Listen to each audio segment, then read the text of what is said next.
नमस्कार, महत्वपूर्ण न्यूज में आप सभी लोगों का स्वागत है। अगर अभी तक आपने हमारे चैनल को सब्सक्राइब नहीं किया है तो जरूर करें और हमारे बेल आइकन को दबाएं जिससे सारी अपडेट्स आपको सबसे पहले मिले। आज पूरे उत्तर प्रदेश के अधिवक्ता अपने हक और हुकूक के लिए स्ट्राइक पर हैं। मैं आपके जरिए कुछ बातें हैं जो समाज में रखना चाहता हूँ।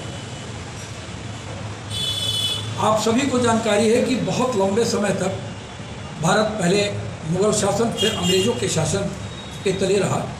अंग्रेज़ों के शासन में क्रांतिकारियों पर होने वाले तमाम अत्याचारों का प्रतिकार भारत के अधिवक्ताओं ने मुखरित होकर उनके मुकदमों को लड़कर उन्हें सज़ा से बचाते हुए और उनके हक और अधिकार को दिलाते हुए लड़ा था।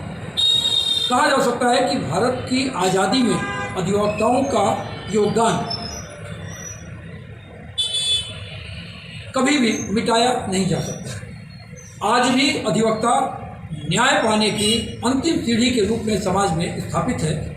समाज का हर पीड़ित शोषित वर्ग जब हर जगह से हताश होता है, प्रशासन के और शासन के, सरकार के, सत्ता के जुल्म और सितम जब हद से बाहर जाते हैं, तब उसे अधिवक्ता ही एकमात्र ऐसा जरिया नज़र आता है जो उसे न्याय दिला सकता है। लेकिन आज वही अधिवक्ता वर्ग अपने ऊपर अपनों ही के द्वारा किए गए अत्याचार और दमन से पीड़ित है, करा रहा है। मैं आप लोगों के सामने कुछ तथ्य रखना चाहता हूँ।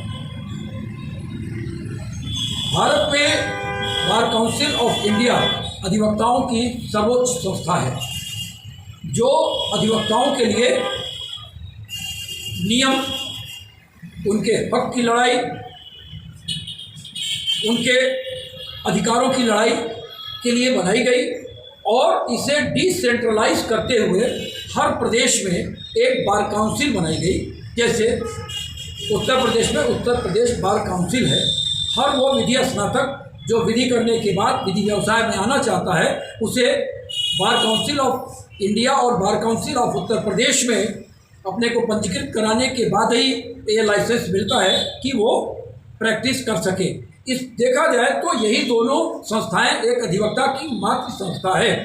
लेकिन अगर यही संस्थाएं अपने स्वार्थ के लोभ में अधिवक्ताओं के हित का दमन करने लगे, मर्दन करने लगे, उसकी सौदेबाजी करने लगे, तो फिर अधिवक्ता कहाँ जाएगा?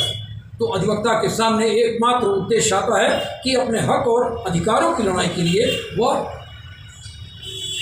सत्याग्रह करे, हड़ताल करे, प्रदर्शन करे और मूक और बधिर हो चुके प्रशासन तंत्र के पास अपनी आवाज़ उठाए।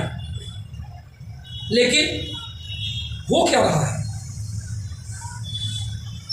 7/8/2024 को माननीय हाईकोर्ट उत्तर प्रदेश ने एक कंटेम्प्ट निर्णय में यह निर्णित किया और अधिवक्ताओं पर एक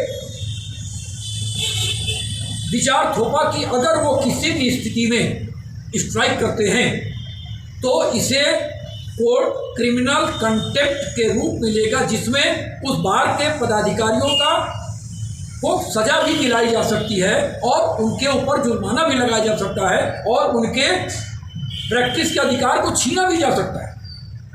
और इसमें जिसे कहावत है कोड़ में खाज हो जाना, उसमें हमारी जो बार काउंसिल ऑफ इंडिया और bar council of Uttar Pradesh, इन दोनों ने कतिपय स्वार्थ के लोभ में हाईकोर्ट के निर्णय में हाथ से हाँ मिलाते हुए कहा कि हम लोग तो पिछले साल भर से अधिवक्ताओं को कह रहे हैं कि आप स्ट्राइक नहीं कर सकते हैं, आप स्ट्राइक करने का अधिकार नहीं है, जबकि इन एसोसिएशनों को हम ही चुनते हैं, हर अधिवक्ता चुनता है। आप देखिए ये किस तरह हमारे अधिकारों का हनन करते हैं। न्यायिक अगर देखा जाए जो लिखा पढ़ी में है, एक विधि स्नातक को पंजीकरण कराने के लिए कुल 750 रुपये की फीस है, लेकिन विभिन्न मदों में बार काउंसिलें 17,500 रुपये लेती हैं। और शपथ ये देखिए कि 5,000 रुपये ये लेते हैं कि अगर आपको तुरंत चाहिए तो 5,000 में दे देंगे, जो काम 750 रुपये का है उसके लिए 500 और 7,500 17,000 रुपये किस मद में लिया जाता है।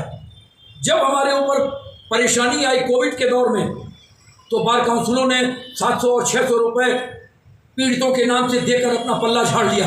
करोड़ों करोड़ रुपए, कई करोड़ सैकड़ों करोड़ रुपए इनके पास रहता है, लेकिन इन लोगों ने अधिवक्ताओं के लिए कुछ नहीं किया और आज ये अधिवक्ताओं के हित के विपरीत खड़े होते दिख रहे हैं, जबकि ये स्वयं में कालातीत हो चुके हैं।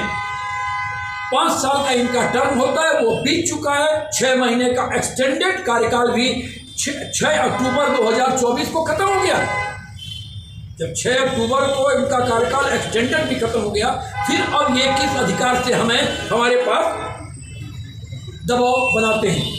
दूसरे, आज अधिवक्ता कहीं भी सुरक्षित नहीं है, अधिवक्ता का कहीं कोई प्रोटेक्शन एक्ट नहीं है। अधिवक्ता जो नया आता है उसको कोई स्टाइपेंड नहीं दिया जाता है, जबकि तमाम प्रदेश के बार काउंसिलें नए अधिवक्ताओं को 5,000 से 10,000 रुपये स्टाइपेंड देती हैं ताकि वो समझौते न करे, शुरू में अपने इस विधि व्यवसाय में सुदृढ़ रूप से लगे, क्योंकि आर्थिक आधार पर सुदृढ़ होने के बाद ही वो कुछ कार्रवाई कर सकता है।